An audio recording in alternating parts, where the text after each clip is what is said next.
Did you ever see that little, like, I guess it's an art installation on its own, but Banksy was selling originals for $50 on the side of on a street as a street vendor one time in New York. Only two people bought them. Shit. Was this before he actually not became even two big? people bought them? Two were sold to the same person. Yeah. No, this was full on prime Banksy. Wow. And it was just some random dude set up with Banksy art portraits, 8x10s. No, they weren't labeled. They were just Banksy originals that he put out there to be sold. Wow. It was out there for 2 days. One person came and bought two, I think, as a gift and a keeper. $100. Walked off. Those are the only ones that sold. I don't remember, so I'm not going to try to guess the number, but I think they held on to one of them and they sold the other one for a shitload of money. I mean, wow, multiple thousands of dollars. But that's his whole point, is like, so what? It's $50. It's art. It's like, do you like it or not? These are just the things I made today. They're on the sidewalk if you want them. I thought so awesome. People don't know who he is, though, right? No one knows. I mean, some people know, but his identity is still kind of secret, unknown by the public at large. Yeah, I know they have a museum or something about him in Chicago. Do they? Yeah. Yeah, I paid That'd be cool.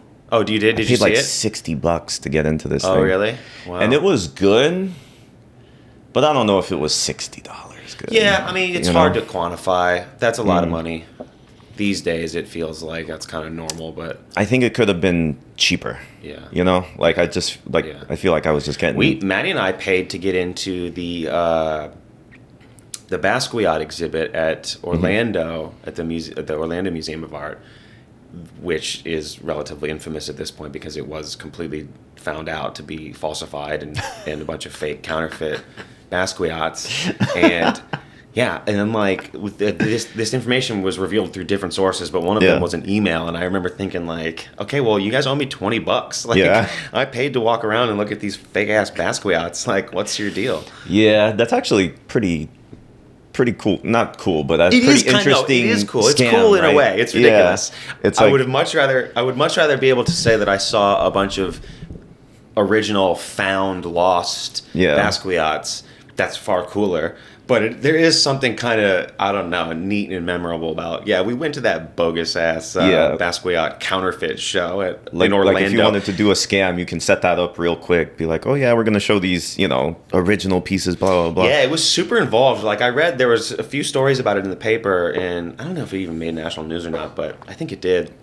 But the art world is wild, and counterfeitting and all that kind of stuff is so nuts. Yeah. And the story, really, it's not any deeper than just a little bit of shadiness and corruption at the, like, director level, because it was someone high up with Orlando Museum of Art. Like, I might have even been their main curator or something, which is like a whole other ballgame, these museum directors or whatever. But that was the original, like, oddity of this whole thing was, why... Okay, so these are found Basquiats. Why are they in Orlando? Yeah. And like they should be in New York, Chicago, or something, New York, London, wherever. But not you don't Orlando. expect it to come to Basquiat's will sell for $100 million. You know what I mean? Like, this is the big leagues. Yeah. Orlando. Okay. Yeah. I'll go. Yeah, and then for $20, that does sound a little... I was even still annoyed. I'm like, $20 to get in to like walk around and look at art. Like, I mean, I don't know. That seems reasonable, but... You want to support the museum and all these kinds of stuff, so it's like, okay, fine. Mm-hmm. But, you know how they found out they were fake, too? The like, smoking gun, basically, was that they were on cardboard, like found cardboard, which was his medium, authentically. But someone noticed that this was done on the back of a FedEx box, and the logo was known to have only existed post his death. Wow. Like, it was a change. There was a new edition. Something new about the logo or the insignia was factually only after his death. So there's just no way he could have done. So they're like, no, this is fake. So he painted on cardboard boxes? Basquiat's medium was like found materials basically in crayons. And markers and cardboard. Man, art's so... crazy. Yeah. But he's something. If he's very much worth looking into. Is he? For people who are interested in not just art, but like artists or just interesting people. He was fascinating, Jean-Michel Basquiat. Yeah, art in general is pretty it's interesting for the fact that like what makes it valuable. And I think what makes art valuable is originality and there's only one piece, you know? Like when someone creates an art piece, there's usually just one, right? I think, yeah. Everything else is a reprint. Yeah. It's hard. I think people struggle to answer this question universally because it's hard. To answer this question, you have to dig into what value even means. Yeah. Why is it valuable? Is it valuable? What does value mean? Is it worth something? Well, what's it worth?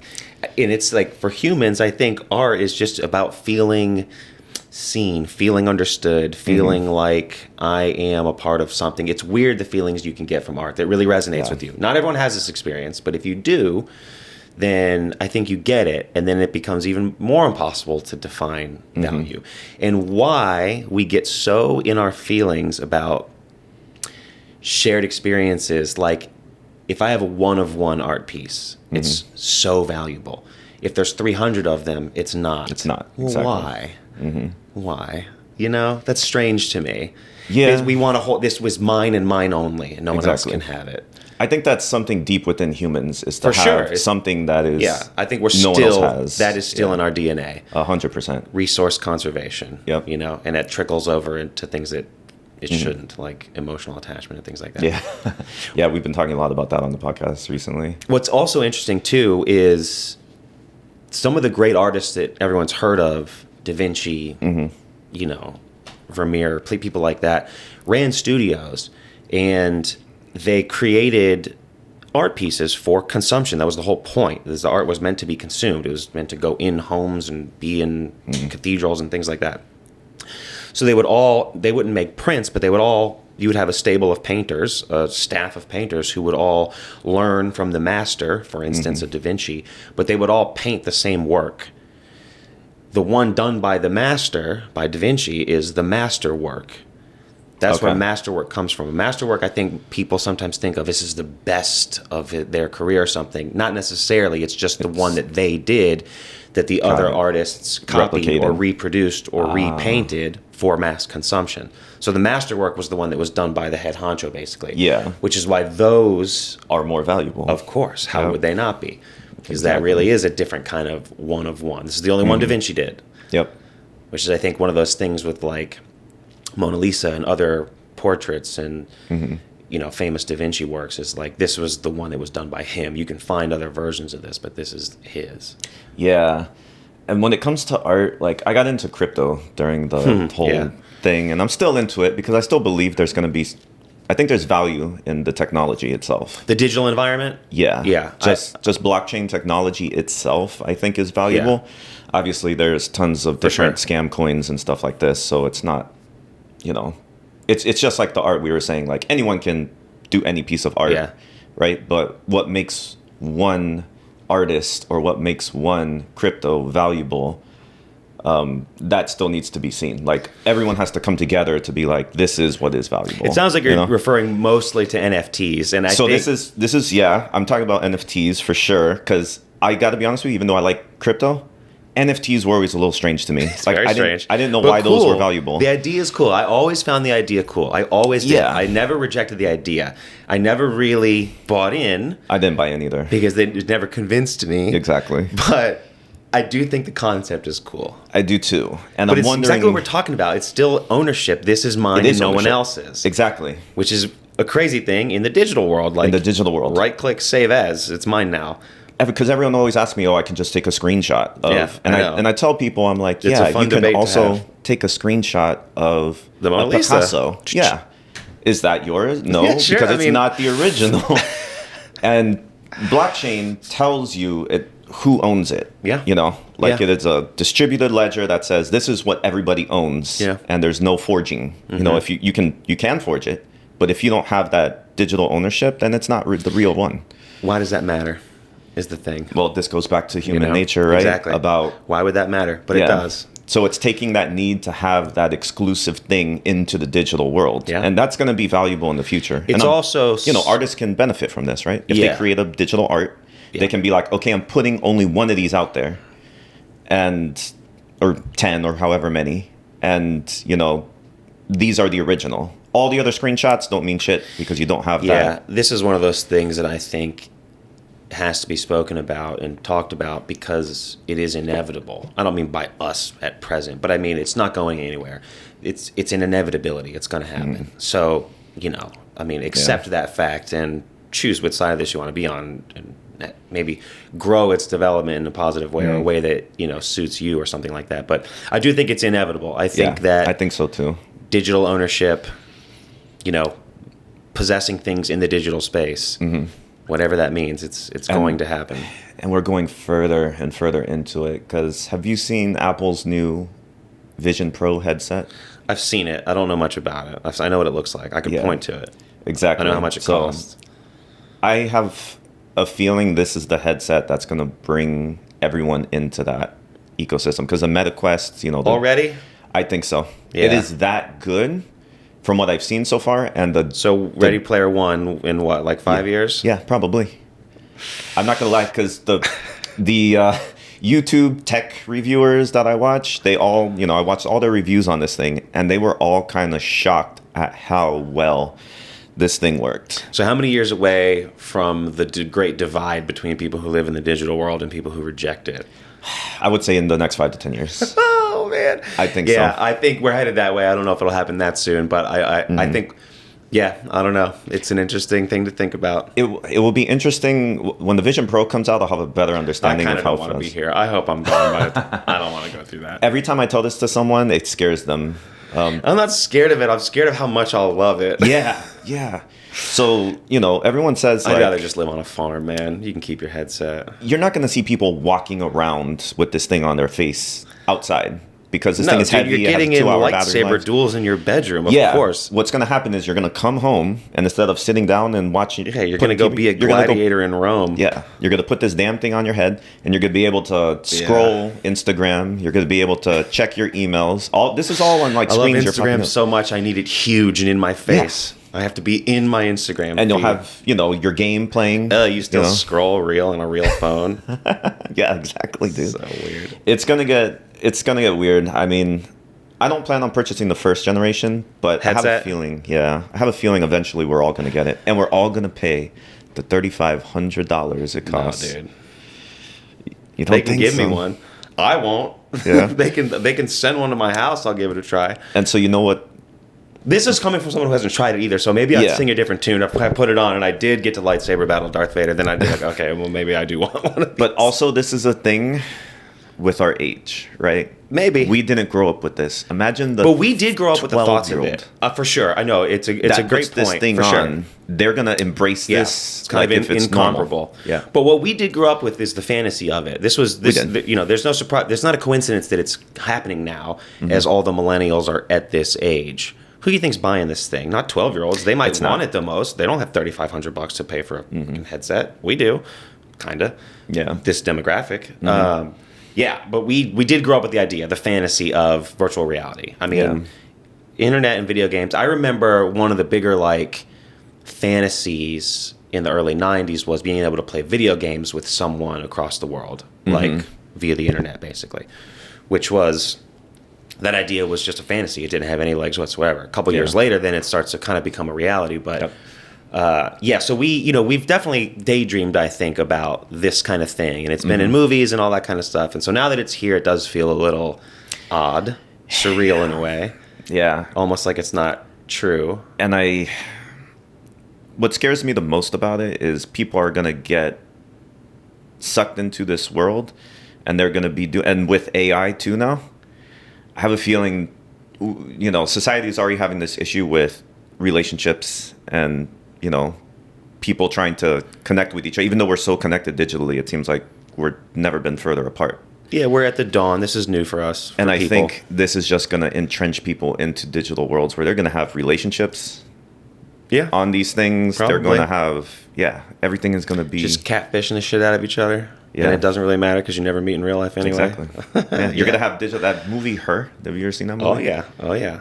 Her is a great movie to think about with this kind of stuff, too. When Maddie and I were living apart, when I lived in D.C., we would do this thing. We'd watch movies together just online, at the start at the same time kind of thing and kind of talk through them. And we watched Sleepless in Seattle one time. And I had never seen it, which was kind of fun. There are very few movies like that from that era that I haven't seen, but that was one of them. I hadn't seen Sleepless in Seattle yet. Is this the one with Meg Ryan? Yeah, it's one of the few with Meg Ryan and Tom Hanks. But the whole premise of that movie is not just that they develop a relationship over the phone from long distance, but the absurdity of that. That wasn't the audience reaction. It may have been. I don't remember. I wasn't there. But in the movie, it's how absurd it is to have a relationship over the phone with someone because they meet through a radio call in. Yeah. Fast forward, that's what, 1991, Her comes out 15 years later or so, and the whole premise of that movie is his relationship with an operating system, and it's not weird. No one thinks of it as that weird. That is very telling to me to go from one to the other in such a short amount of time. Yep. And how by the time Her comes around, a relationship you met over the phone, so no big deal, whatever. It just feels way more normal. So I agree with you in that sense. Like the trajectory is definitely going that way, where it's no longer going to be that weird for people to live in a digital space and have digital relationships. Yeah, but it still scares me because we still need to like procreate as a species. You don't have to do it. You don't have to do it. That's what I'm saying. It sounds like you're leaning on the side of the anti-tech. You'll be one of the farmers like me. Actually, I'm not. I think technology needs to advance and people need to adapt to it. The problem is it's advancing faster than evolution can keep up with. Maybe, but it's a hard thing. It's a hard statement to defend because we're the ones doing it. So But that's why I think this is going to sound weird, but I think because we're creating these things, I think that is natural. It is not something we've seen before because we haven't seen it in the past. Yeah. But all this technology that we're developing is natural because we're the ones doing it. Yeah, I think so too. Yeah, and that's just part of evolution. That's how it goes. And eventually we'll adapt or die, right? Yeah. People probably said this about the canoe. You know what I mean? It's just how it goes. So, you want to go into water? You don't know where it goes. It's scary, but it's exciting. It's scary, but I think we'll make it through it. To be honest with you. Oh yeah, of course. Yeah, we might have little setbacks. Oh, we're heading towards the Matrix, man, where people are just batteries. Yeah, being consumed by the AI juggernaut. Yeah, we'll have certain setbacks, but I have a feeling. I have a feeling that humanity will make it through. Yeah, with a lot of pain, despair, and death probably on the way, but I think we'll do it. Yeah, I would love to know what humans will be like in 1,000 years. 1,000 years. It'd be crazy to look at. Yeah. Do you think we'll be like Star Trek? No. You think we'll advance, or do you think we'll regress? No. I think we'll continue. I think people. You can't say we, because the humans I'm imagining in my head in 1,000 years are nothing like us, even a little bit. So yeah, I think they'll be here. Yeah. If the planet is still around, if it doesn't get hit by something, but who knows? Who knows? I think they'll all probably look the same. Yeah, well, I think 1,000 years. That's a long, long time. It is compared to where we are now. Yeah. Humans have been around for 400, 500,000 years. In the grand scheme of things, that's nothing. Dinosaurs lived for tens of millions of years before they went out. So I think I would like to think that we could become something like a Star Trek, interplanetary. We can live in space. We have the technology for it. Yeah, but people aren't going to have hair and braids and at that point, I don't know. I think we'll look like the Prometheus monsters, just big, just naked, pale white. Yeah, yeah. We'll definitely have half clear, gene editing. So I have a feeling eventually when it becomes cheap enough and widespread enough that we'll have designer babies. Oh, for sure. I think that's one of the first things that will happen as humans kind of step into. You're right. We'll look like the engineers from Prometheus. We'll all be big, strong, huge. Yeah. Yeah. But wouldn't that be awesome? I think it's exciting. I think to people who are interested in those kinds of things, it's terribly exciting, which is kind of the problem. Things that are exciting pull you towards them. Can you split an atom and create a massive disbursement of energy? Yeah. And they did. You do. Should we? Should we not? That's the whole. That's in the consciousness now, in all of our minds because of Oppenheimer. But it's a perfect illustration of that very thing, where you're just so excited by the possibility of doing something. Yeah. And if humans can do it, they will do it. But that's exactly what I meant earlier. It's inevitable. If someone has the idea, it's gonna happen. wouldn't you rather be the one that does it if it's like in your, realm of possibility? Sorry. Yeah. So, yeah, I mean, it's just things that if you can think of it, it's an inevitability and someone's going to do it. And do you think that's a good thing? I wasn't sure. It doesn't matter if it's a good thing or not. It's inevitable. I mean, I keep coming back to that because it's just the best way to describe it. Good thing, bad thing, doesn't matter. It's going to happen in the future. So accept adapt, it. right? Accept it as a thing, as a reality. Yeah. Good or bad, I don't know. Yeah, I think it's a good thing. I mean, I love technology, and I like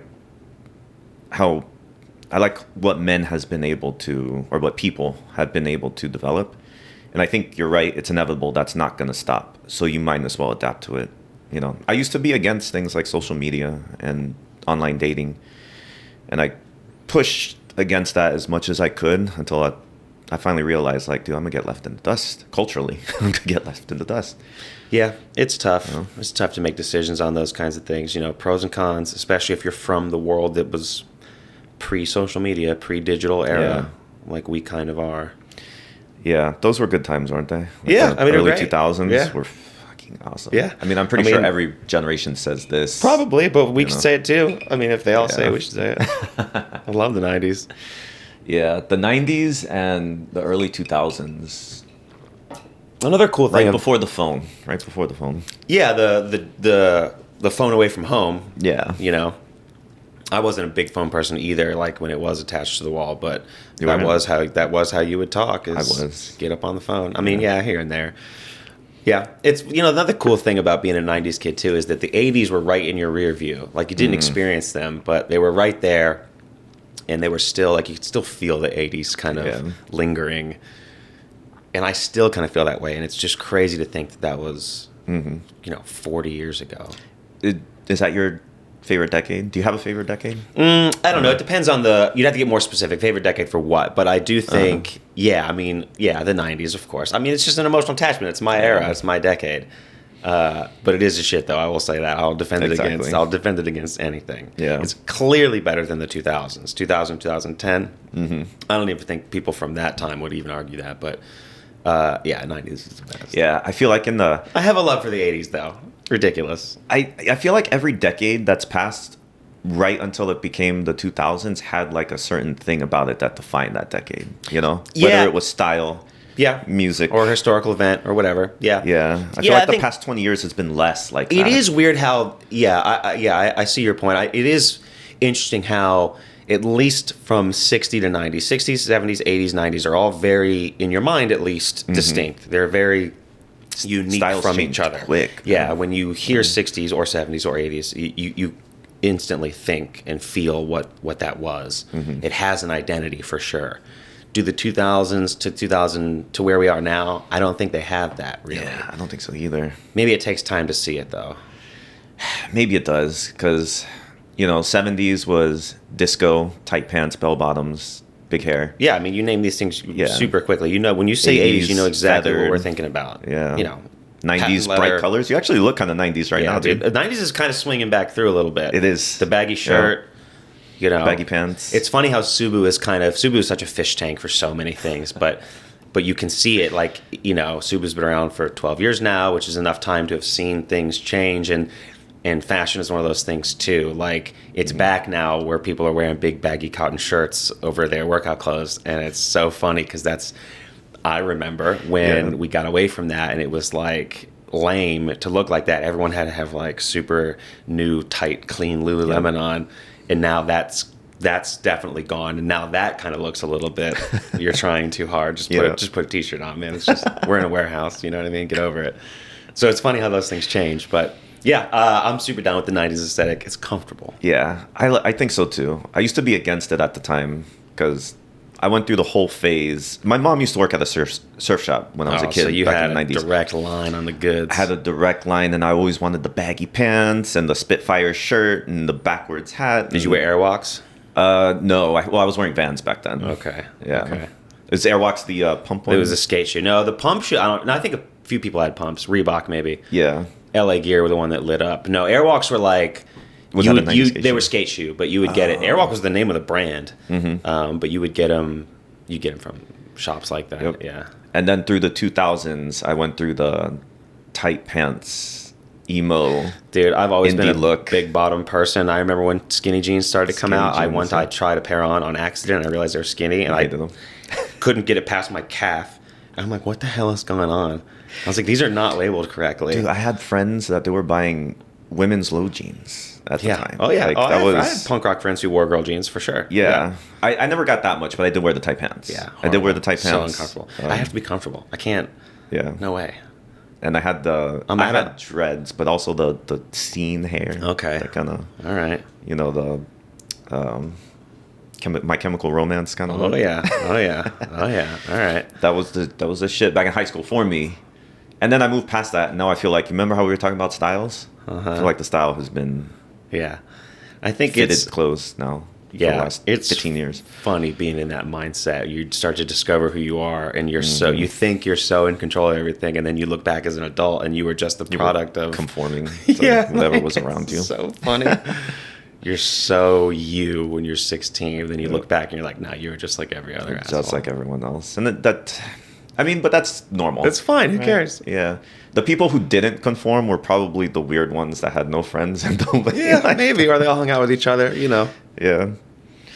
Wearing Jinkos. High school was funny, man. Just the decisions you make at that age. The teenage mindset, you know, through those eras and fashion and the things that you choose to associate with, the things that you choose to show off your personality with. This is my band. This is my team. Yeah. This is how I wear my clothes. Whatever. You're learning to socialize. It's all so funny. Yeah. That's like your first steps in the socialization. So you do a lot of things. You have no personality, so you conform to whatever is. Your personality is your hair gel and your cologne for sure. Just fucking wax that shit up, straight up. I had the stiffest hair gel. That was the game in like 7th grade for all of us. We had like short crew cuts and like whoever could find the gel that was just like the most rock solid. That was the good stuff. LA Looks level 10 or 11? Like the highest level. Yeah, the highest. The highest, where it would petrify. If you didn't get it where you wanted it to within a couple seconds, it was going to set. You had to get back in the shower if you didn't like it. Nice. So one thing I wanted to talk with you about was movies. Yeah, sure. Big Always movie guy, right? About movies. And who's your favorite directors? Directors? Yeah, we'll go with top 5 because I know it's hard to pin it to one. Unless you have one. Well, no, I'll tell you this. I can't answer these. I can't do top 5 stuff. I know it's so popular and it's fun, and I'll do it with you for fun. I don't have a real answer because if I give you 5, it turns into 8 and it turns into 15, and then it's my top 70 or whatever. The ones that I like the most for sure. Kubrick is definitely my favorite. I think if I have to pick a favorite, someone whose movies I could sit down with and just be happy with, if those are the only movies I ever had left, it would be his stuff. I'm a really, really big fan of Stanley Kubrick. And it took a while to kind of get there because I think I saw some of his stuff just way too young. I think you need to live experiences before you really start to sink in. And I'm still not even there yet, but I am at a point where I very much enjoy watching those movies, and they're so weird and strange. And the stories you hear about Kubrick as a director and just as an artist are just so weird and strange, just so captivating. I'm definitely drawn to that kind of person, at least creatively. Yeah. The people who are mega weird and polarizing in a lot of ways. But yeah, so if I had to say, I would say Kubrick. But I'm such a diehard Tarantino fanboy. Everyone who knows me knows that, and I'll defend it. It used to be, for a minute there, it felt kind of like uncool to love Tarantino or to claim he's a great director or something. I think that's ridiculous. I think so too. He's incredibly talented. I think he's made 9 incredibly great movies. I'm excited for the 10th. Yeah, and he never had a low point. I don't think so. Always been good. No, I don't think so. I think someone like M. Night Shyamalan dropped off a cliff. Yeah, I love him too. He's another favorite of mine, but his body of work is definitely characterized by peaks and valleys, highs and lows. Quentin is all highs. From Dusk Till Dawn is probably the best argument you could make for a low, but I don't think it's low. It's hilarious. Yeah. It's so funny. And it's not even really... That was Robert Rodriguez. Tarantino proper. Right, yeah. Okay. Him and Clooney and Robert Rodriguez. But gotcha. Still kind of counts as it's a part of his larger body of work. I think if you're going to talk about his career in film, you have to include it. Yeah. I thought that movie was great, actually. From Dusk Till Dawn? Yeah, I mean, come on. Vampire Western, it's awesome. Yeah, it's entertaining for sure. Yeah, come on. It's the best. That's the whole point. And you can definitely tell it's Tarantino. Like, it just has that. He just does such a good job with the fun factor. His movies are fun. Yep. They're enjoyable. I feel like the one thing that you really have to accomplish when you make a movie is it needs to be in some way an enjoyable experience. Yeah, entertaining. And even if it's terribly sad, The Pianist, Schindler's List, whatever, something that can be profoundly sad, there's still something enjoyable about that experience. I mean, we call it catharsis when it's sad but good, but I think that's still true. You know, I think if a movie doesn't achieve that, then it's hard for me to consider it good. Yeah. You know what I mean? So it has to entertain and or have some kind of emotional impact. Very broad, loose definition of entertain. But, you know, back to the point about Tarantino, like it's fun, and he's definitely aware of that. Those movies are an enjoyable time. Yeah. You know, I feel like he really gives you a payoff. He does. And I think he writes dialogue the best of any director or writer, out there. I do love his dialogue, yeah. I think there are a lot of people that write nice dialogue. Wes Anderson writes a really mean scene. Yeah. But Tarantino's dialogue is really good. It's distinct. He can make a 20-minute conversation engage, like, it can get all of your attention.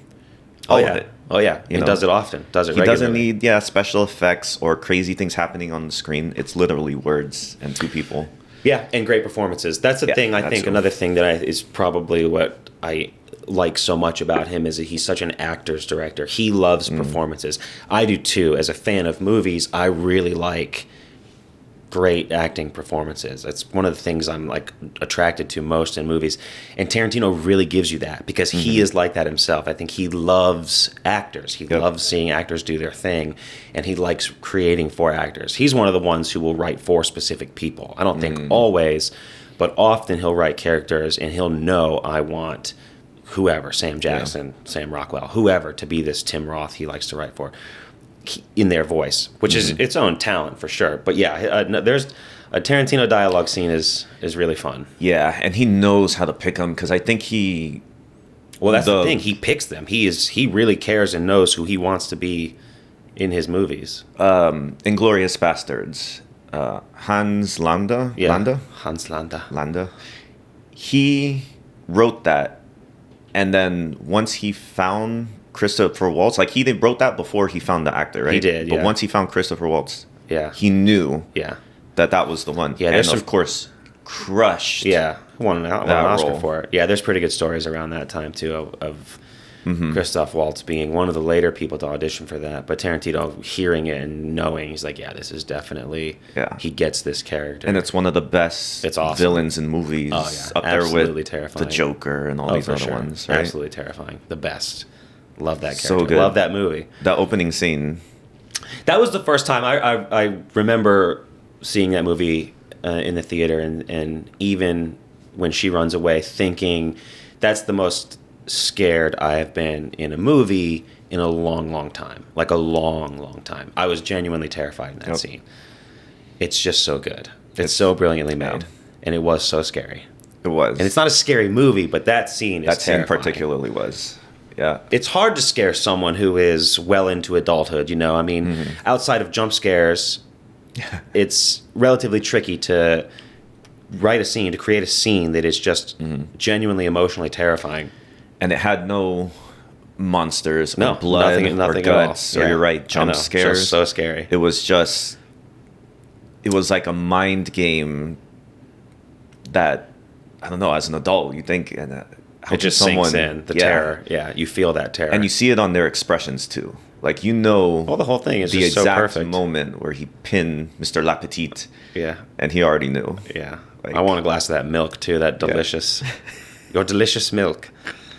Although I did see The Conjuring in the theater, and I wanted to pee my pants and cry and go home. Well, that was just legit. I think I was horizontal in my seat. Yeah. Just, like, completely sank down. Do you like scary movies? Oh, I love them. Yeah. You like horror? Love horror. Horror for me is... There is no genre that I don't enjoy. Horror is probably my least favorite. Having said that, I do like watching it. But I am a little bit of a bitch when it comes, because I'll sit there like this. I have to be with somebody, preferably a girl. And I'll put my fingers in my ears because that jump scare, I know someone's going to come out and freak me the fuck out, dude. And it gets me, even when I know it's coming. I think that's the experience is the same for everyone. The difference is if you enjoy that or not. Like, do you enjoy the experience of being scared like that? It's hard to say. Yeah. I mean, if I had a girl to jump on, sure. But then you're not looking very... Yeah, I go to Very movies by manly. myself a lot, and I've had quite a few horror movies solo at the theater where I'm just like, oh my God, Yeah. I need a partner. What's the movie that has scared you the most? Like traditional scare now. The Exorcist, without a doubt. It was That's exactly mine. the scariest movie experience original, in my right? life. Yeah, I mean, for me though, I was at a friend's house that I had never been to before. It was very late at night. We rented a bunch of movies. There were 3 of us. The other 2 had fallen asleep, so it was just me. I watched The Exorcist by myself. Middle of the night, pitch black, scary. I was 15. I mean, it was so terrifying. I was still, Catholic at the time in the church, so all that stuff just landed extra hard. Oh my God, I was so terrified. I'll never forget how scared I was during and after that movie. And I remember I couldn't turn the lights on or make noise because when it was over, I was like, I need to feel better now, And so I just started flicking through channels, and I got to Conan, Late Night with Conan O'Brien. And he was so damn funny, and it was so bright and warm and silly that it just felt like sanctuary. I was like, oh, thank God. I was like, Conan's here to rescue me and make me feel better from this movie. But it was terrifying. I mean, I was so scared. Yeah. Like, call the cops scared. I was like, someone needs to come help me. What I mean? That movie scared the crap out of me. I probably watched it when I was 13. Scary, dude. Yeah. I think that age then, if we're about the same age, that's just a rough time for that movie. I couldn't sleep for 3 days. Yeah, it's tough. It was 3 days. How could you? You never know. This possessed thing was going to pop out from underneath my bed. Yeah, or be you. That was the real scary thing. Oh my God. The scariest part probably was when she crawled down the stairs backwards. Yeah, that was an added scene too. I don't think that was in the theatrical run. That shit. When she goes down the shivers. stairs. Oh, yeah. Yeah. That movie's so scary. That's a crazy great director too. William Friedkin made that movie. They say he used to fire live rounds off on set to freak them to out. get people on edge and tense. Not to get a scare on film, but just to have them nervous, method being directing. There. Yeah, fucking crazy person. Yeah, there's some actors that go crazy.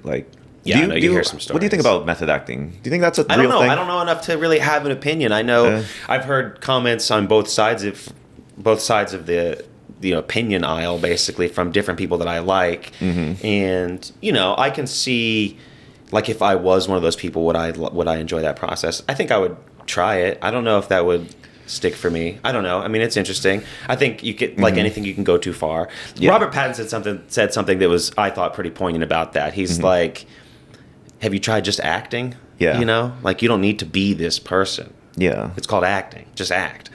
Which may be a little reductive or something, but I think I get what he's saying. It's like, well, you're pretending anyway, so you don't need to. It's no longer acting if you just become that person. Yeah. So why don't you just act? I feel like for me, I'm too grounded in reality to be doing things outside of, it's just acting. I only need to do this when I'm on screen. But I guess for some people who are maybe a little bit less in their head, they need to put themselves in the mind of that person in order to get that acting out, For sure. They can't differentiate too much. Well, I think for sure. I think that's exactly what it is. Between reality and what, If you're going to play a character, you want to represent that character as authentically as you can. And to do that, I think you need to understand certain things. And maybe to understand certain things, you have to just live that way for a little while. Bit. Yeah. And I think that's probably true for most performers. I think method actors are the ones that just never leave that until it's all said and done. They just stay as that person. Yeah. Which, I don't know. Sounds exhausting. I forget. But I don't know. I have it no does idea. sound exhausting. I would love to be in a movie or a play or something. I think would be hilarious and awesome. I've always wanted this. I've always wanted there to be a SUBU play.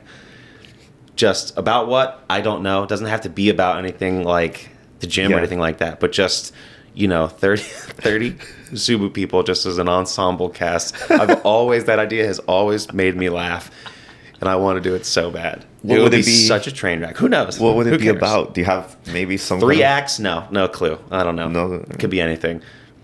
Run a food truck in Orlando. I don't know. Anything. Like on the stage or? Yeah, hell yeah. Written for stage. Wow. 3 acts. It'd be fun. Oh my God. Who would be in it? Miguel would Everybody. have to be in it, right? Whoever wants to be in it. Act? Oh yeah. No, it doesn't matter. Who cares? It's going to be all our moms and friends in the audience anyway. I think that's an awesome idea. I think it'd be so fun. It would be fun. It would just be so fun. Yeah. Maybe write a little something. Yeah. And then that's the tricky part, isn't it? We have all the talent in SUBU. I'm pretty sure we got actors. We got people that are in the film and recording, and all you need is people to say yes. I'll be in the play. Do you want to be in the play or not? Yeah. This is your part. Okay. Yeah. SUBU should send out an email about that. We'll do handwritten letters. It'll be a little more personal. That would be awesome. If we can make that happen, I just think it's a funny idea. I've always thought it's a funny idea. The play. I'd be impressed, but that would be awesome. SUBU does a lot of cool things, man. Like, there's a couple of documentaries that were done back in the day that were super awesome. I'm in them. You're in them, yeah. The one that Aaron's done. We got recognized for that one time, a couple times actually, at the CrossFit Games, like 2 or 3 years after that. Wow, really? Yeah, which was kind of interesting and a little bit surreal. And not a big deal or anything, but it's kind of cool. It's on CrossFit YouTube channel, right? Like, I think it's still there. Still there. I mean, I think those links are probably still active. I don't think it's moved. That thing doesn't really exist anymore. They did this little, like, I forget the name of it. It was like something about what makes your gym special kind of thing. CrossFit video contest is what it was called. But they did it a couple years in a row and had all of them up on their YouTube channel. It's been forever since I've looked at that stuff. But I think it's still there. I think it is still there. It's cool. It's something worth to watch. Yeah. If you have any kind of relationship with the gym, it's cool to watch that to kind of... Because Aaron did a great job on that. You can see... You really get a good glimpse of what it was like back then. And... where it came from and all that kind of stuff. And we won. Yeah, that's a really super cool story. I don't know if you could talk to Miguel about that, but we were hanging at Graffiti Junction, I think, one night. Miguel and I used to do trivia all the time. And Greg Glassman just called him. It's like, hey, holy shit, it's Greg. It's and like, what's up? Told him how awesome. Miguel talked to Greg Glassman on the phone a couple times, and every time it was hilarious. One time he was just like ranting about Big Sugar. Because he used to go, Glassman was a maniac. He used to go on these like rants about sugar and soda, and they run the world and all this stuff. It's us against them. It's a war against sugar. He is a wild man. But yeah, we all have our. He called Miguel and told him straight up. He's like, "Listen, your video is the first one we watched. First one I watched. I knew it was the winner right away. They made me watch the other 4, so I watched all 5, but I still picked this one. Congrats, you guys are the winner. Do you want to come to the games?" That's pretty much how it happened. That's awesome. Super cool. They got them tickets to go to the games? Yeah, that year. Wow. That's forever ago now, I guess. Dude. 2014, 15, something like that. Yeah, that's when SUBU was 15, just opening, I think. Huh? Yeah, babies. We were babies at that point. Wow, that's awesome. That's such an awesome story. Yeah, it was cool. So maybe the SUBU play can be in the volume 2 of the documentary. Volume 2? Yeah. Dude, honestly, I think we should get something together. That'd be hilarious. Why not? Well, the most common thing you would hear, during SUBU's heyday was like, oh, it should be a reality show. But everybody and their mom was saying that. It's kind of like how podcasting is now. Like back then it was like, oh, this would be a reality show, which is probably true because if you're selecting 30 good minutes from 100 hours worth of content, you probably could make something good out of anything. But that's where the work comes in, is doing that. So yeah, I didn't disagree. I think it would have been funny if you picked a few characters to follow around and make a show out of. But yeah, we'd have to up the drama though. To me, I don't. Yeah, that's what producers do. It's clever editing. I think you can create all kinds of storylines, or not. Yeah, that's the other thing. I don't know why it always has to be dramatic. Just show something authentic and real. I think people attach to that. I think people dig seeing things that are authentic and real. And it doesn't always have to be dramatic. Yeah, it would be cool. Like maybe, someone in the gym that has a goal to reach, whether it's like a weight loss goal or a PR goal on the lift, and just follow their... something exactly like that. Struggles through that. That's one good example. You pick 5 or 6 threads, 5 or 6 stories like that, and just check in with them periodically. I think that'd be really cool. If someone was producing a reality TV show and they had some interest in that, I think there's a good idea there, but it would take a lot of work. But anyway, that was the kind of thing that would get like tossed around a lot back then. And for me, I was like, it'd be even better than that, a play. All right, I'll shut up about the play. Just know it's in here. We should make that happen, man. So, so we talked about Kubrick. Actually, yeah. When I think about these things... All my answers, I'm just like, these are such bro answers. Like, it's just white males. And I don't have I'm not saying that in such a bad way, but it does strike me when I think of it. And I'm like, yeah, Christopher Nolan, Wes Anderson, Quentin Tarantino, these people that are all kind of cut from the same mold. But those were who I grew up with, and those were definitely the ones that I fell most in love with. Yeah, exactly. I mean, we share probably 3 of the top, because mine is Kubrick, Tarantino, Nolan. I think those are 3 given, and then my other ones are David Fincher and Martin Scorsese. Yeah, for sure. I mean, I think that most of us would probably agree that these are really the best filmmakers, certainly from our perspective and our generation, whatever that means, and still working. But I would put all those guys. I think of it these days more of like top shelf, middle shelf, bottom shelf, whatever, in terms of how I think about the artists and creators that I enjoy. And all those guys are for sure on the top shelf for me. Yeah. I mean, Kubrick and Nolan have both made 2 of my top favorite sci-fi movies, right? Yeah. 2001. And Interstellar. And Interstellar. And I think Nolan would even tell you that Interstellar it's kind of like a reimagining. Owes a significant debt to 2001. Exactly. Like most sci-fi movies owe a significant debt to 2001. That movie came out in 1968. What made both of those movies great is how they tried to stick to reality of space. Yeah. You know? Yeah. Simulating gravity, simulating black holes. Like, they tried to stick to the science. Yeah, when you're going to make a space movie, the environment matters. It's a character on its own right. And when that character is space, the vastness and peculiarity of space.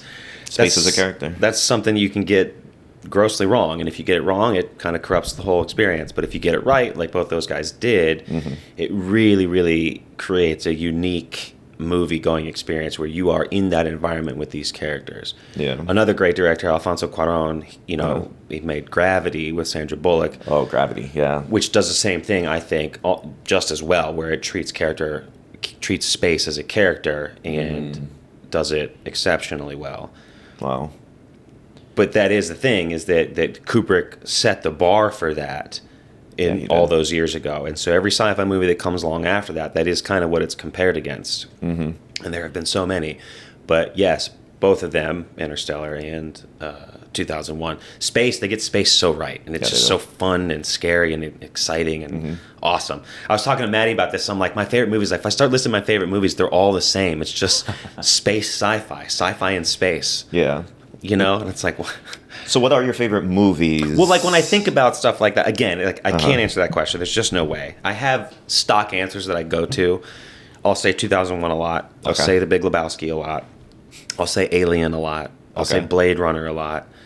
And those all are my favorite movies. But again, it's that same thing where it's a top shelf kind of deal, where they're all on the top shelf with, 100 others that hard to separate. 2001 I do probably hold in a higher esteem than most others. It's just so fun to watch. It's just so weird and singular and long and odd, and just you get something new out of it every time.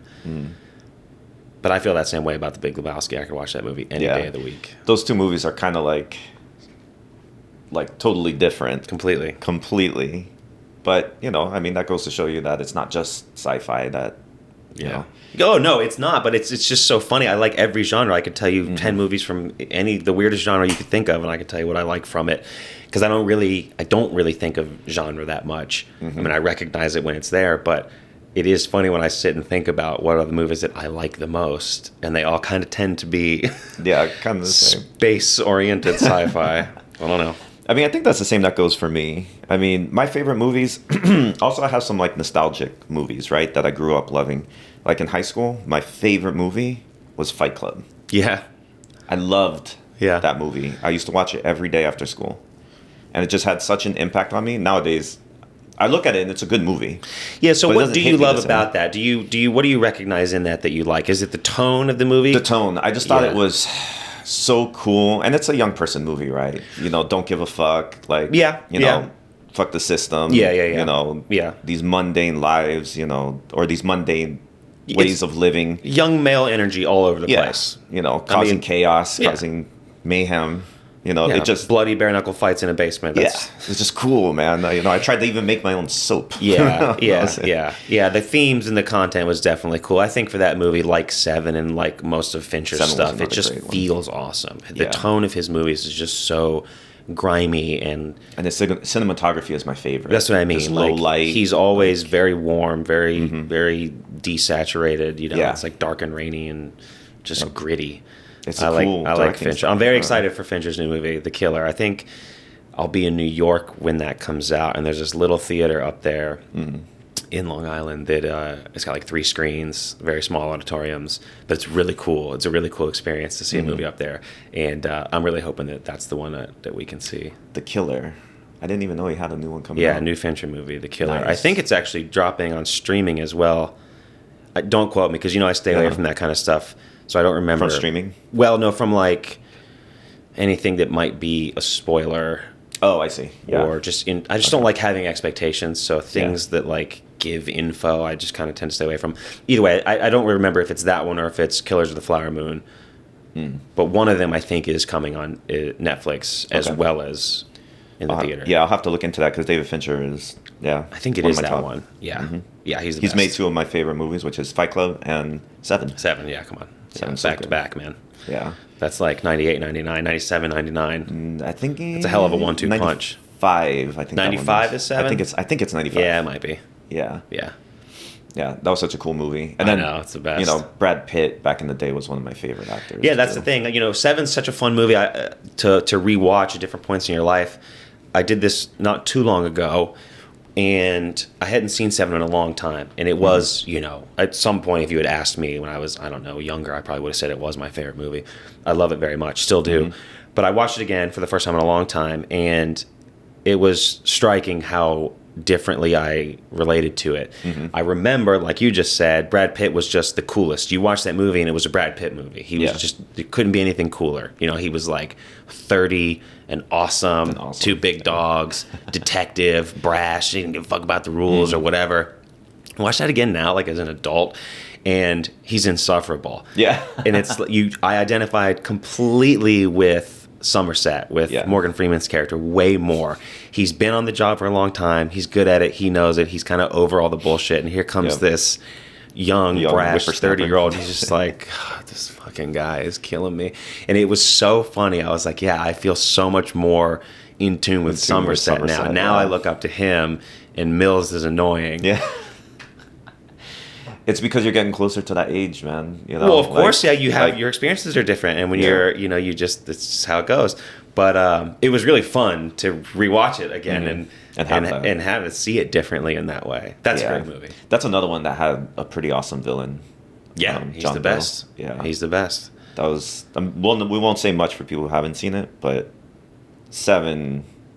Yeah, one of the best villains. I'm very much all about protecting and preserving, honoring other people's experiences. So, like, unless I'm happy to talk about things in a spoilery way once they're out and stuff like that. Yeah, but yeah, I mean, this one's been out for exactly, it's been out for forever. But if you haven't seen it, you should definitely watch it. It's awesome. Hell yeah. So actually, I wanted to ask you about this. What's your favorite movies from Quentin Tarantino and then from Christopher Nolan? Because I asked Miguel my favorite for both of them. Yeah, it's just impossible. I'm going to be annoying. Like, there's just no way I'm going to not be annoying because I can't answer it. I refuse. So let's say your it's not that I can't. Then. I won't answer it. Your favorites. God, there's just. I love Tarantino movies so much that it feels just like a lie to answer any one of them. Any one of them? You like them all equally? I think I normally, for a long time, I said Django. Yeah, Django's although good. now I feel the most at ease, the most confident saying that Once Upon a Time in Hollywood is my favorite of all of them. But big asterisk. I like them all a lot. And then Nolan, again, it's just so hard to not say Interstellar because it's just such a profound experience, that movie. It's just so perfect. But I do really love Inception, which I think has been polarizing at times, and I think sometimes people get a little too caught up in trying to poke holes in the logic, and that's fine if that's how you consume things. I don't think of it that way. I love that movie. I have such a fun time with that movie. I love Tenet too. Tenet didn't bother me. It was very convoluted and tricky, but loved it. I had such a good time watching Tenet. It was so much fun. I like Nolan's style. I do like Nolan's style too. That's another one that, and what I respect most about him and his devotion to practical effects. Yeah, it's the best. Like, it means something, and it really works. It always looks better. Of course it does. Always. Yeah, humans are always going to know what's real and what's not. It's just a special thing that makes us us. You know what's real and you know what's not, and it matters. Yeah, and he's a purist in that sense, right? That he won't give in to the CGI garbage that's being spewed out. Well, he doesn't rely on it. Everyone uses it. Like, there's CGI in his movies, you know. Interstellar definitely For does. sure. Like, I don't think we're so naive to think there's never any CGI and it's always obvious. I know there's CGI that you don't detect all the time with, you know, all kinds of different things. But that's the best kind of CGI. For sure. That's how you use tell. it. Like salt. Like salt in a dish. It's there. It helps, you know, preserve or enhance flavor, but it's not the main thing. And I really like that, you know, from Nolan, that he never relies on it. He uses it to season his movies in a way, but it's never, as much as possible, he'll try to a main tool. use it the least. Yeah, it's awesome. Practical effects are awesome. Flipping a giant semi truck in Dark Knight looks cool. It does. You know, zip lining from one building to another into a bank. Yeah. It looks awesome. And it wouldn't look awesome if it was fake. Yeah. Does I mean, obviously Dark Knight ranks pretty high on. Yeah, I mean, Nolan love movie it for you. Love it. I love them all. That's the thing. I mean, they're just so good. It's so hard for me to rank things like this, but love The Dark Knight very much. Maddie and I just watched that not too long ago, a couple nights ago. Yeah, they're all on Netflix. It's right still now. awesome. All three of them. In case you're wondering, that Batman trilogy, I don't. Yeah, it's so even good. though the Batman is pretty good. I like the Batman, the most recent one. I like it just as much. You like it just as much? Yeah. I don't think it hits the same, man. Which is a compliment to the Batman. Yeah. I like. My instinct is to say that Dark Knight is better and that the Batman's not as good, but I don't agree. I think it's just as good. I think they're different. I think, again, it's like they're both on the same top shelf. To me, they're on the same top shelf. If I had to choose one, if I was going to be kicked off into an island and I only got one DVD and those are the two choices, I'd probably pick Dark Knight. Yeah. But I do think they're both very, very high level. Yeah, I would. I'd have to pick Dark Knight. I think that is the best superhero movie ever. Yeah, you get Ledger too, which is really. And then actually, I have another one that I think you would agree. One of my favorite superhero movies that's not really a superhero movie is Unbreakable. Yeah, I thought you might say that. Yeah, that's. Have you watched that movie? Oh lately? yeah. Oh yeah. That movie was so ahead of its time. And so different. It's just so good. And it's just good. It's just so good. It's M. Night Shyamalan's best movie. I think. My opinion. Yeah. I think I might say the same thing. If I had to say which one was his best, I would probably start with Unbreakable. Sixth Sense is also very, very, very good. And it's worth second. It's worth rewatching too, because, you know, when I thought about that movie, when I thought about rewatching that, I was remembering it as being scary and like a thriller and these kinds of things, and then you watch it again and it's really not. The Sixth Sense to me is so what A24 is now, which is it's genre kind of defying. It's not a horror movie. It's really not scary, The Sixth Sense. Watch it again. Like, no points will you be scared. It's very contemplative, and you just see humans going through weird, unique human emotions and how they deal with that. The kid is phenomenal. That's an incredible kid performance. I can't stand kid actors. They're the worst. They kill any movie. They're so terrible. They can't be in the SUBU play. No kids. But great kid performances are rare and should be celebrated, and he is amazing in that movie. He carries that movie. He's in every scene, that kid. He's like 10. But Willis is awesome too. Toni Collette is incredible. That's a great movie. Not scary. Yeah, that's one I haven't seen in a while, but I do think I need to rewatch it. It's worth rewatching because it was. I keep saying it wasn't scary because that's how it was labeled. Kind of portrayed, Everyone talked about it as it was called horror when it came out. But you know what? I'm kind of okay with that. I'm kind of something where you see a trailer and you think it's something, but then you go into the movies and it's something else. And it just makes the viewing experience a little bit better. Yeah. It can. You know? It can. It goes both ways. It could also go. You're right. It could also for go sure. the other way. Yeah. But that's one where. But Unbreakable is truly phenomenal. Oh, it is. Yeah, I think those movies kind of come right in Shyamalan's prime, where he's really just kind of crushing it. And I think Signs 2 was also. I love that movie. Very, very good. That actually one that scared me.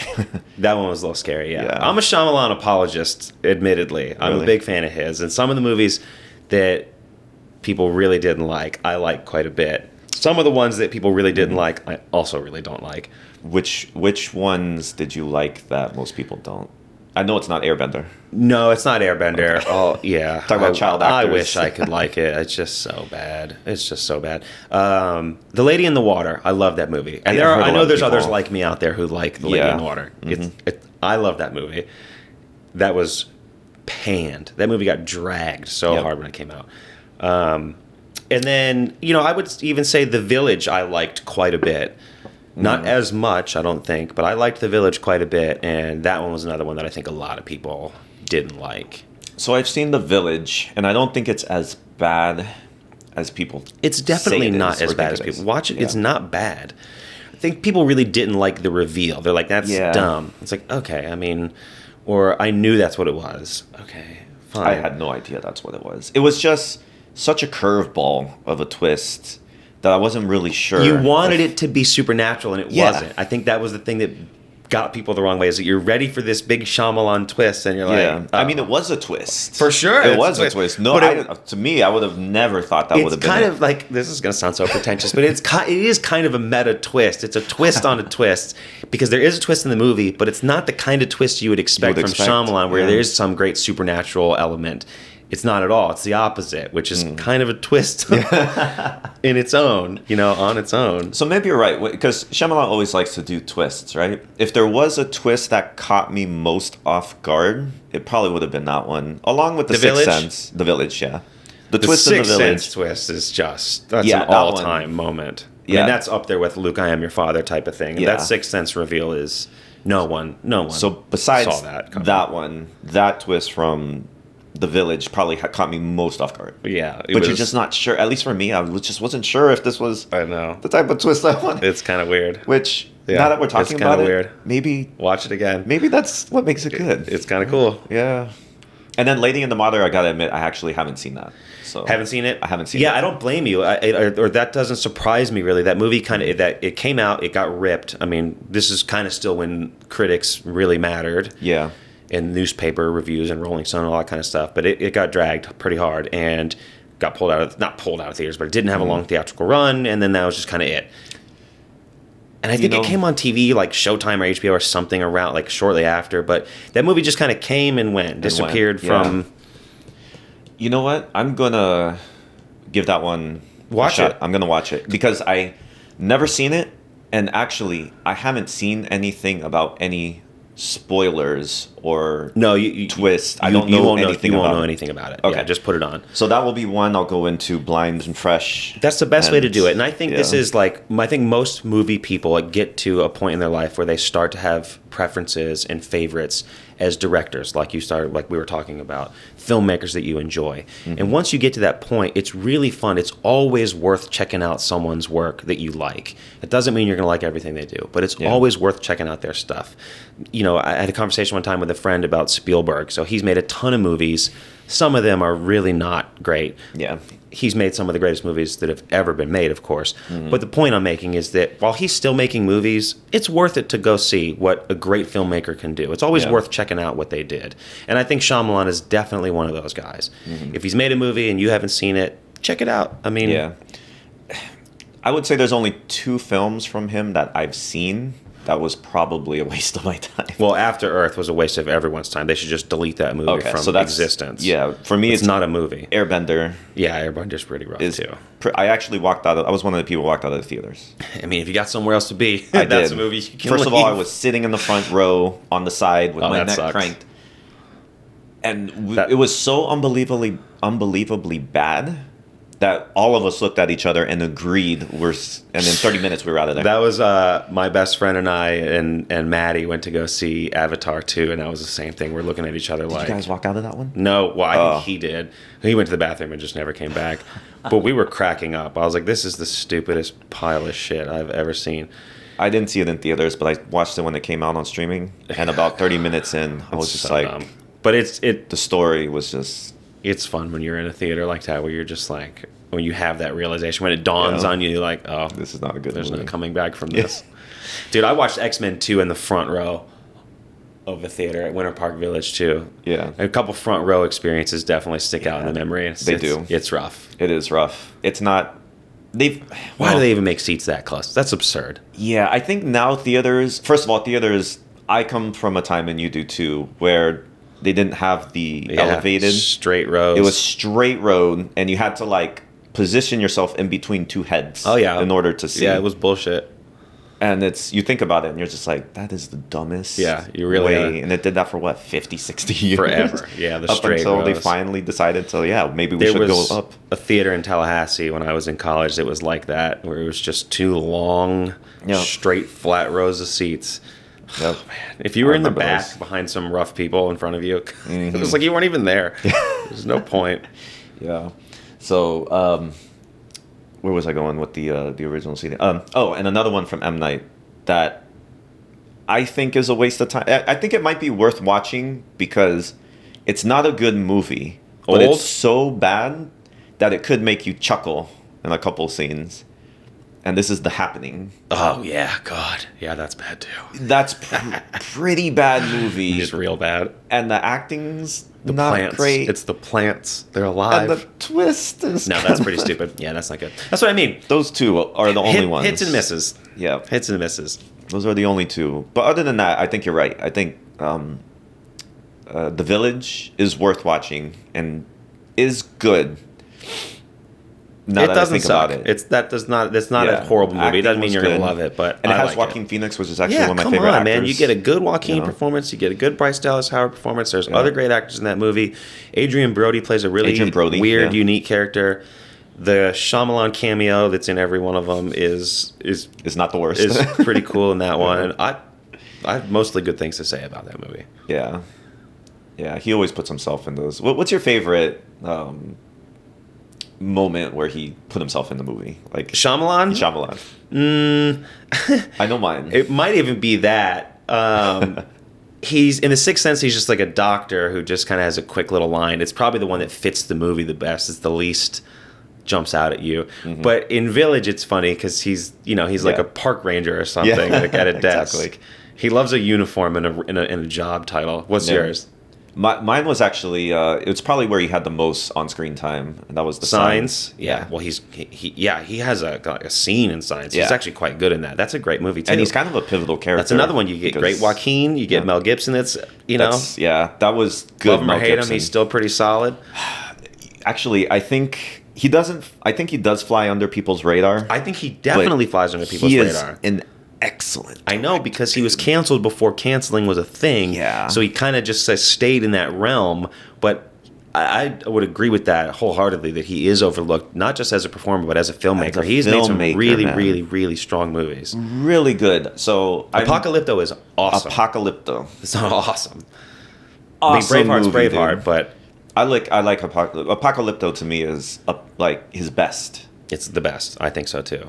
Passion's great too. Okay, so I was about to bring up his Passion. movie. He makes a good movie. It is a good movie, and actually, when it came out, I did see it in theaters, and at the time, I was religious, so it hit that much harder. Dude, I went to a Catholic high school. They took us on a field trip to see that movie. Yeah, get on the bus, kids. There's a movie about Catholics in the theaters. We're going to see it.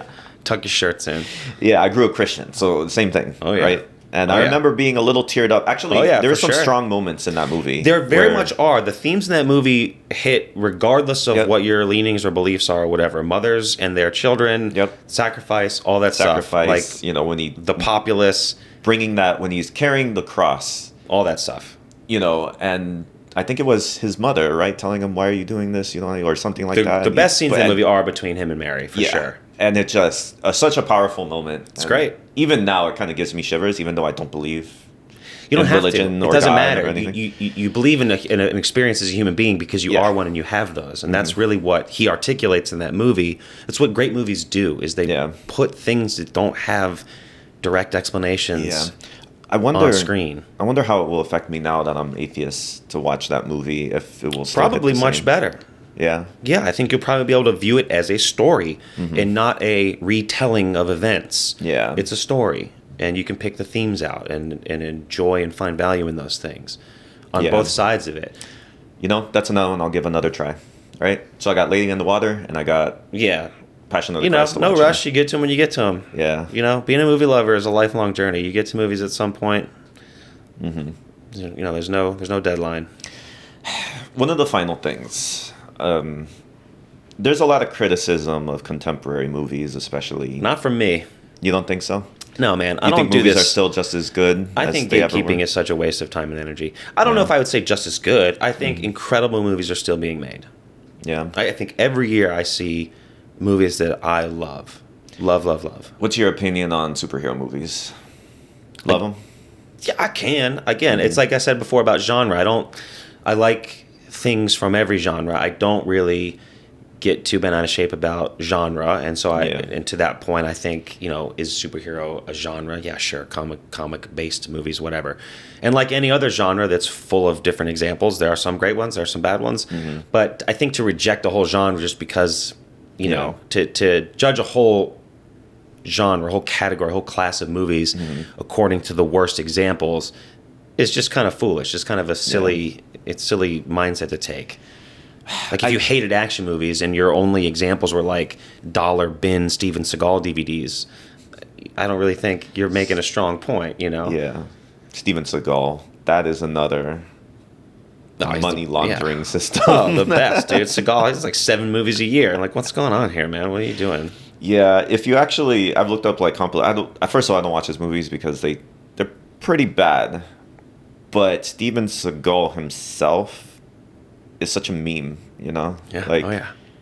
That white dude doing karate. It's the yeah, best. that it could be kind of entertaining. Like if you come at it from that slick point of view. back ponytail. Yeah, he's 70 just so pounds full of overweight, himself, throwing and kicks. He believes this stuff though. Like the things you look at him and you're like, Whoa. he looks ridiculous doing this.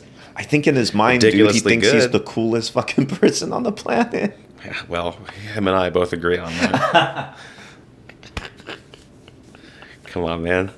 Steven Seagal forever. Under Siege 2, greatest movie ever made. Yeah, no, I think there are some really, really, really fantastic superhero movies or movies that come from that genre. When great filmmakers dabble in that genre. Yeah. Chris Nolan is a high-level filmmaker. The Dark Knight's a great movie. So I think you're right. We shouldn't judge the entire genre.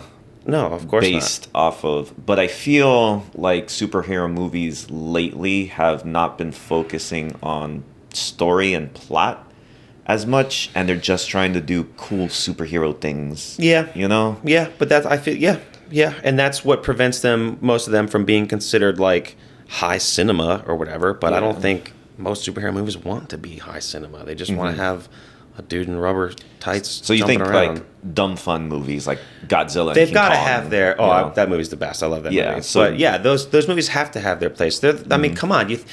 When you again, like if you view it as a movie lover, someone who loves movies, and for me, it was digging through a box of tapes, movies my dad had taped off the VCR. That was just how it went for people like me in that era, And whatever version of that is for newer, younger movie lovers, people falling in love with movies, those movies have a place. Like they're going to discover those things and watch Godzilla versus Kong, and be like, what the hell is this? This is awesome. I love it. Is it great? No, but super fun and awesome. Same thing with a bunch of superhero movies. Like they're not great, but someone likes the mindlessness of it all. But there are excellent examples. I mean, again, like genre doesn't mean a whole lot. It's the vision and what a filmmaker wants or hopes to accomplish with whatever they're choosing to make, whatever genre it might belong to.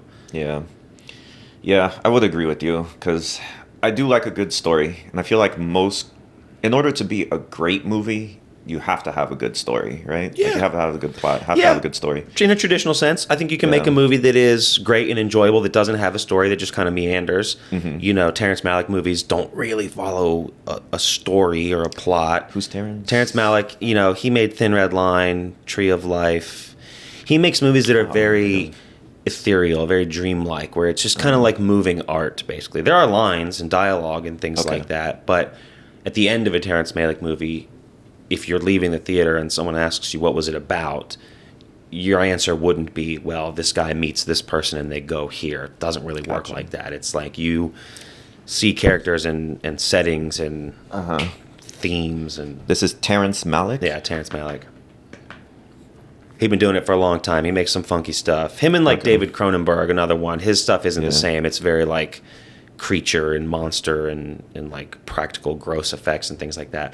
But both those guys, like what they have in common is that their movies aren't so much about story. They're about like the medium. They're about just the form.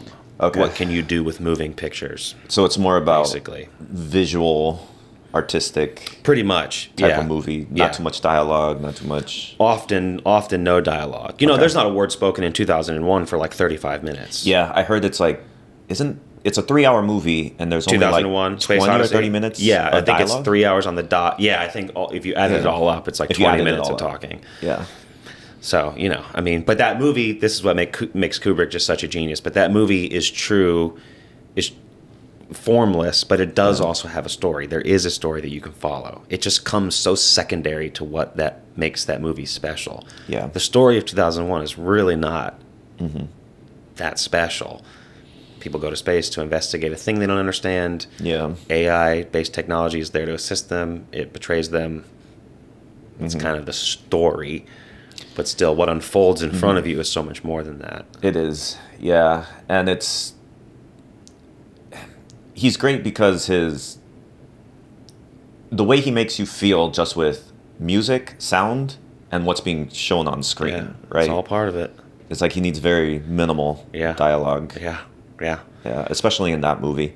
And he started, talking about this whole AI thing Yeah. kind of before anyone, right? Oh, dude, way before. Like, that's such a groundbreaking movie. There are so many cool guys like that did those things. Ray Bradbury, most of Ray Bradbury's stories and short stories and sci-fi stories were 60, 70 years ahead of their time, but like shockingly accurate to what's happening now. Yeah. There's one more thing I want to say before we go, and I'm not sure I'm pretty sure you've seen it since you're a movie guy. Another Maybe. One of my all-time favorite movies is 12 Angry Men. Yeah, they made us watch that in school. Yeah? Yeah, That's another one. that's a great movie too. That's so good. There are certain like kinks I have in movie, things like peculiarities that I always love. And one of those things is one setting environments, like movies that take place entirely in one setting. Same characters, hotel room, a jury deliberation chamber, whatever. And 12 Angry Men is one of those movies. Phenomenal performances, which is another thing that, I love. And a cool message, cool story. That's a great movie. 12 Angry Men is definitely one of the all-time best. Yep. That's up there for me. Like I said, Fight Club. And then City of God. Have you seen City of God? Yeah, that's another great movie. It's a very, very great movie. City of God was one of the first movies I saw that I knew that made me feel like movies can be important. They can be really, really, really strong, high-level, powerful pieces of art. Like when you know that I love movies. They're not just a thing that take up 2 hours. This is a thing that I really care about. That was one of the first movies I saw that was that good, Yeah. I agree. I saw that. I think I downloaded that movie. Yeah, I might have downloaded it from LimeWire. Yeah, I think I did too.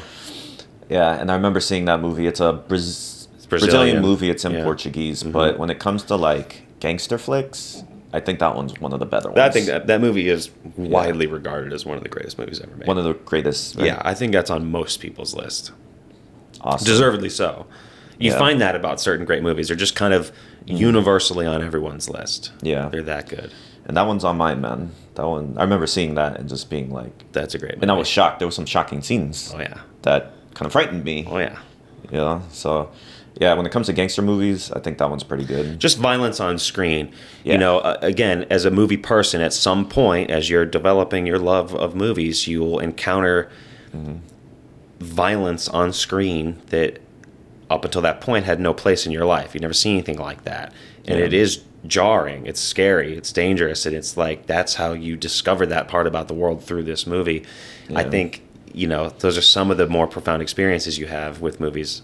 Goodfellas is another one that did that to me. Yeah, Goodfellas is very violent.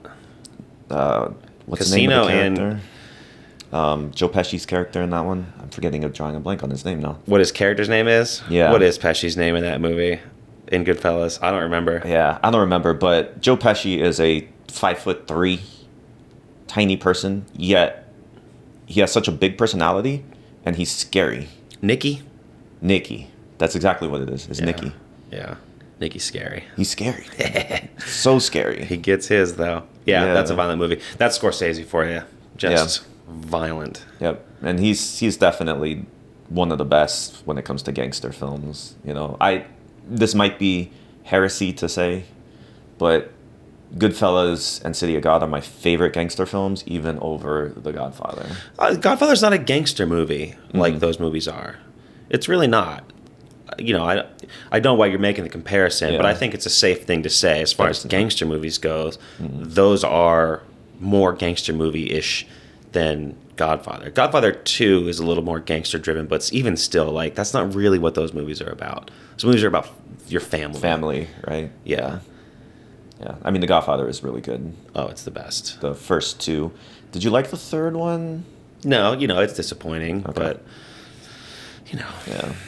Well, sorry to end on a disappointing note, but... No, it's okay. It's just, I think, you know, there's really no more space left to beat up on Godfather 3. It's been done. And it only gets beat up on because the first two are so perfect and so good. They're both 10 out of 10. Godfather 3 probably isn't a 10 out of 10. And unfortunately, we all know that. One of the worst acting performances in movie history. Yeah. For an adult. But I have heard that she is a great director, though. Sophia. Yeah, I mean, you know, she's had a good little Hollywood career. You know, Lost in Translation, I think she was nominated for Best Director. That's a great movie. Or maybe she won. I don't remember, but that really kind of launched her forward into being someone you took seriously, and kind of erased the taste in everybody's mouth of her cardboard performance in Godfather 3. Yeah, this is a problem with nepotism. So. Yeah, I mean, it's a tough shadow to come out of if Francis Ford Coppola is your dad. Yeah, exactly. What you're going to do? Change your last name, maybe.